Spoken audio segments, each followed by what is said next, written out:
धर्मदास के बारे में मेरे पास जो कच्चा चिट्ठा था उसमें से कुछ तो आपकी मेहरबानी से पुरुषोत्तम के पास पहुंच चुका है। जो बचा है वो इस फाइल में है। हम पुरुषोत्तम को बेनकाब कर देंगे।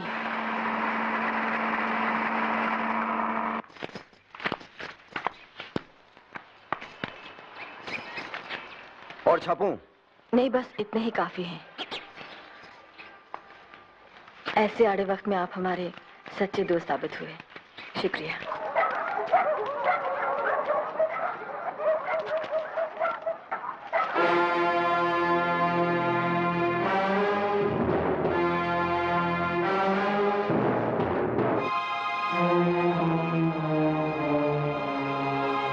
भवानी ने इसे शहर में जगह जगह चिपका दिया है और तमाम अखबारों और बड़े बड़े आदमियों के पास भी भिजवा दिया है।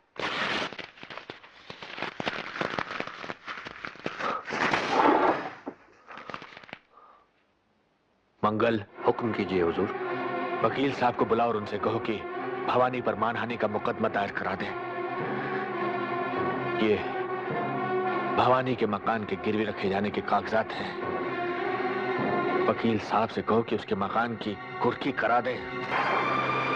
कोर्ट के हुक्म के मुताबिक ये मकान और इसमें रखा तमाम सामान अब पुरुषोत्तम जी का है, मगर वो बहुत रहमदिल हैं, इसलिए उन्होंने ये कहा है कि ये कपड़े के बक्से आप ले जा सकती हैं। उनकी तस्वीर। माँ? क्या किया? क्यों किया? क्यों किया? जोरावर सिंह, जिनकी जूतियों की नोक की भी बराबर नहीं है आप, उस आदमी की तस्वीर को अपने जूते तले रोने की जुर्रत की है आपने। जुर्रत तो आपने की है पुरुषोत्तम जी पर कीचड़ उछालने की, और बदले में हम क्या कर सकते हैं ये तो उसकी एक बहुत ही छोटी सी बानगी है। Good night. रुकिए, अंदर जाने की इजाजत नहीं है।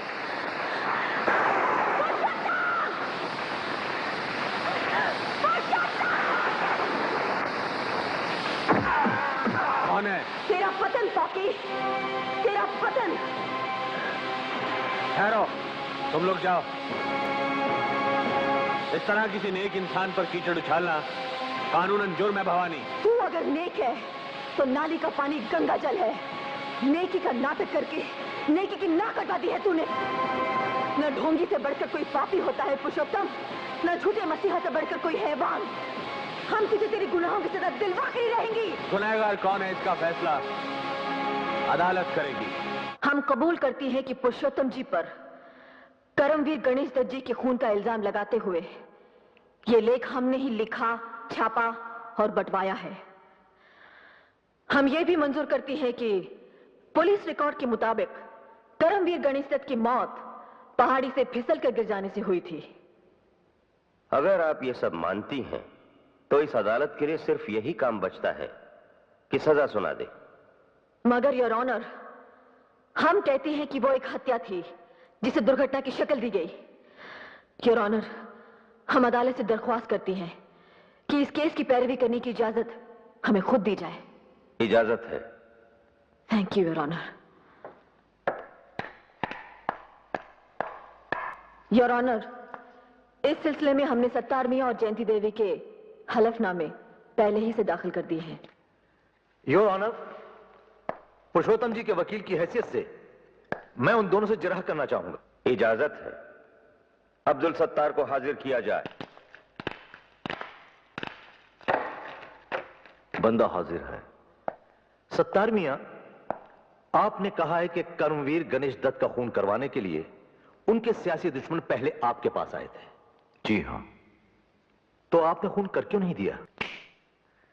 इसलिए कि खाकसर ना आपकी तरह भाड़े का टट्टू होना चाहता है, ना पुरुषोत्तम जी की तरह भाड़े का कातिल।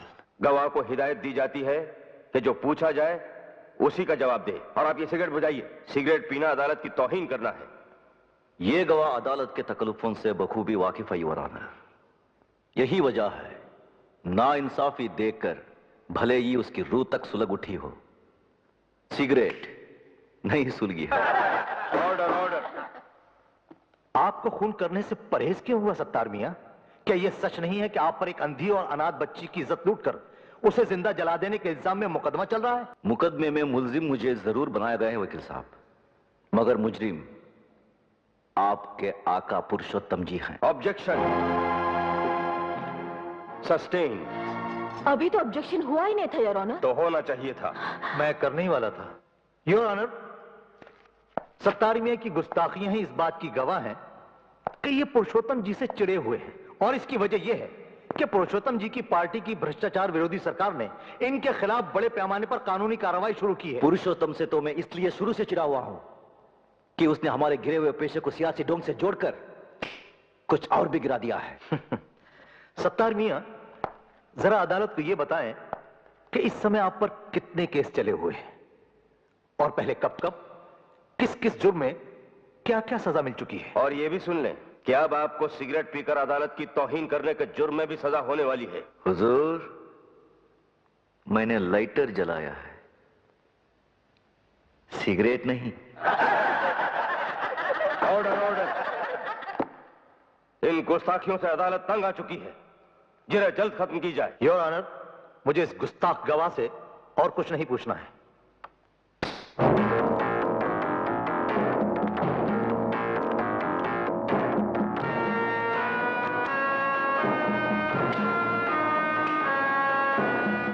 मुकदमा जीतने में अब कौन सी कसर रह गई है दानमल? बस अब तो मक्कर साहब को हमारे हक में फैसला ही सुनाना बाकी है। मंगल जी हुजूर। रौनक से कहो कि शबाब का इंतजाम करे, और धर्मदास शराब का। जश्न आज रात को ही होगा। हाँ, जश्न तो मनाएंगे ही। पापी लोग पवित्र साबित हो रहे हैं और पवित्र लोग पापी। हम अब भी ये मुकदमा जीत सकते हैं, लेकिन उसके लिए हमें कुछ ठोस सबूत जुटाने होंगे। ठोस सबूत जुटाने के लिए तुम्हें शायद इसकी जरूरत पड़ेगी। जाओ, जाकर उनकी महफिल में बिजलियां गिराओ। आशुतोष, क्या ढूंढ रहे हो? अपनी दीदी, अपनी आप पीती। दीदी?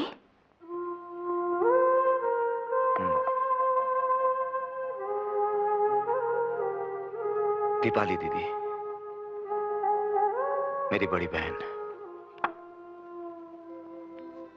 जिन्होंने मुझे पाला पोसा, शहर के हॉस्टल में रखकर पढ़ाया लिखाया।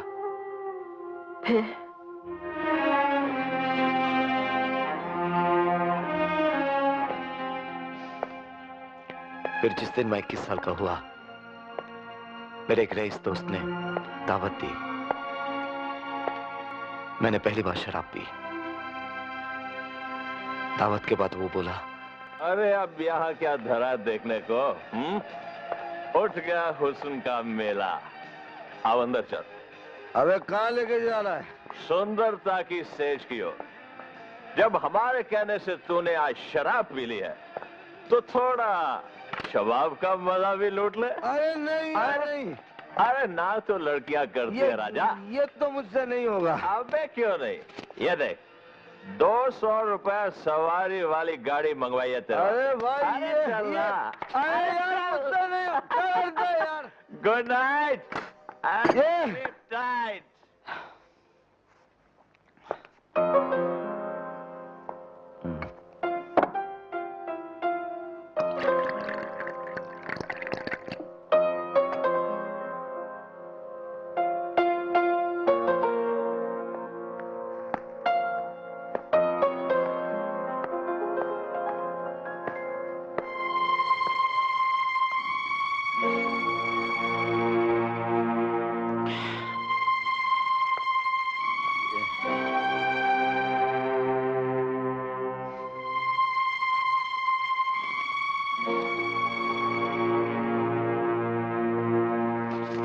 ये रख लीजिए।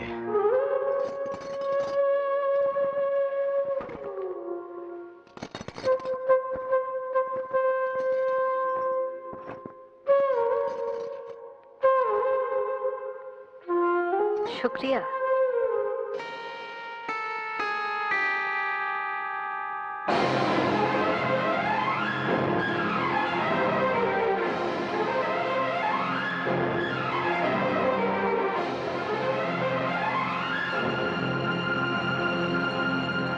तू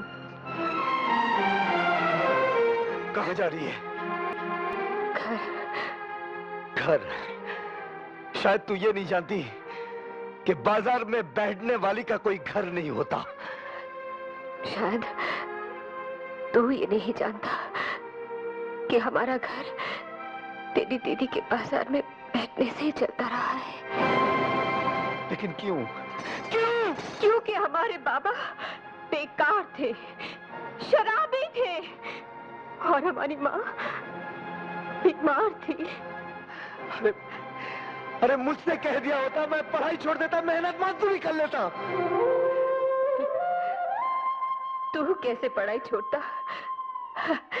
तू तो परिवार का होनहार बेटा था जो जिंदगी में बहुत ऊंचा उठना चाहता था। तो मुझे ऊंचा उठाने के लिए तू क्यों नीचे गिर गया? दीदी चली गई, उस कमरे से ही नहीं, मेरी जिंदगी से भी।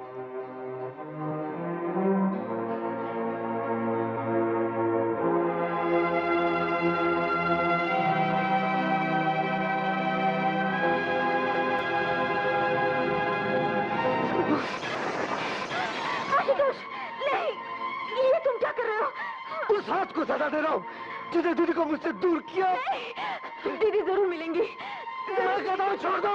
हम दोनों साथ मिलकर उन्हें ढूंढेंगे।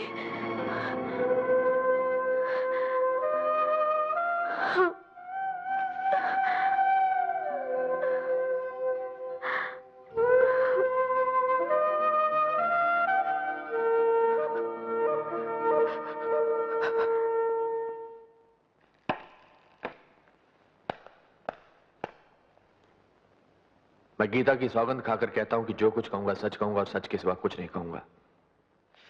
पुरुषोत्तम जी, आपने अपने दोस्तों के चेतावनी देने के बावजूद भवानी देवी को मर्यादा का संपादक क्यों बनवाया? इसलिए कि भवानी देवी उन कर्मवीर गणेश दत्त जी की बेटी हैं जिनसे मुझे भ्रष्टाचार को मिटाने का मूल मंत्र मिला था। मैं मान ही नहीं सकता था कि कर्मवीर गणेश दत्त जी की बेटी भ्रष्ट हो सकती है। ऐसा मानने पर आप कब मजबूर हुए? तब जबकि एक अनजान महिला टीवी पर भ्रष्टाचार के विरोध में मेरा भाषण सुनने के बाद मुझसे मिलने आई। उसने कहा, मैं आपकी अपील सुनकर अपना पाप स्वीकार करने आई हूं।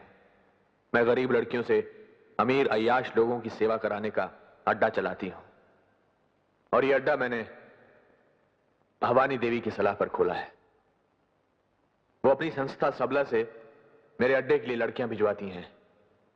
उस महिला ने कुछ ऐसे सबूत पेश किए कि मैं मानने पर मजबूर हो गया कि जिसे मैं चंडी समझे हुए था वो वास्तव में एक रंडी है। इसीलिए मैंने इन्हें मर्यादा से हटा दिया। पुरुषोत्तम जी, आपने हमें मर्यादा से इसलिए हटाया कि हम दुनिया के सामने आपका और आपके उन साथियों का पर्दाफाश करना चाहती थी जो आज यहां हमें भ्रष्ट साबित करने के लिए पधारे हैं। योर ऑनर, हम कुछ तस्वीरें पेश करना चाहती हैं। इनमें इनका असली रूप है।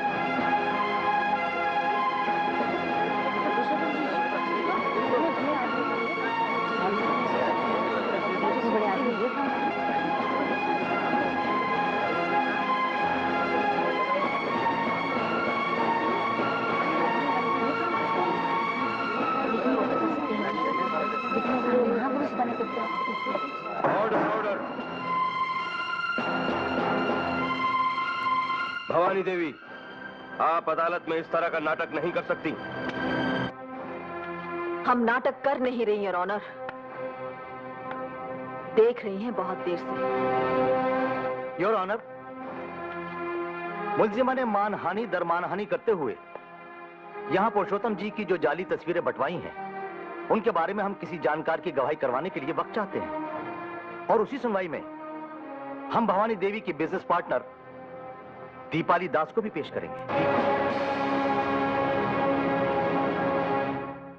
मेरी सारी रौनक चली गई रे, तेरे सेठ रौनक लाल से शादी करने के इंतजार में। नहीं दीदी, ऐसा चिंता क्यों करती हो? उजड़ गई रे तेरी दीदी काजोल, उजड़ गई। लोग कहते हैं उजड़ गई, मगर फिर भी दिल्ली। दिल्ली नहीं रे, ढिल्ली। कौन बोलता ढिल्ली? हमारा दीपाली दीदी पर तो सारा लोग फिदा। तभी तो सेठ ने मुझे रखा है दीपाली दीदी का चौकीदारी करने के लिए। हेलो दीदी, अभी आता हूँ दीदी, मैं अभी आता हूँ।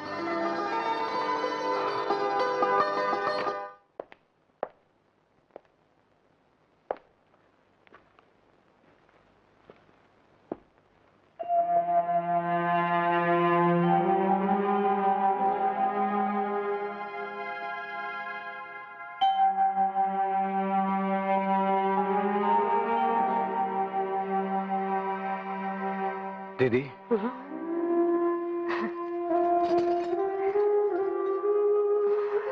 आ गया रे पुलिसमैन। दीदी,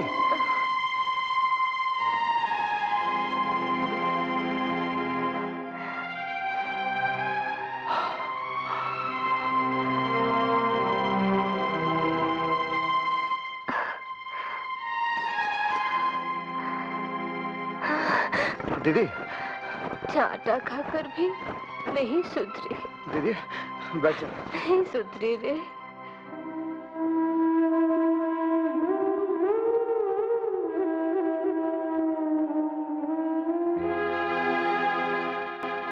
रोज सुबह इस हाथ के आईने में अपनी भूल को, अपनी ढिठाई को देखता रहूं दीदी, और भगवान से यही प्रार्थना करता रहा हूं कि आज मेरी दीदी से मुझे मिला दे, ताकि उससे मैं कह सकूं कि दीदी तोड़ दे इस अफगानी हाथ को जिसने तेरी कुर्बानी की कदर नहीं जानी। तोड़ दे दीदी, तोड़ दे इस हाथ को, तोड़ दे।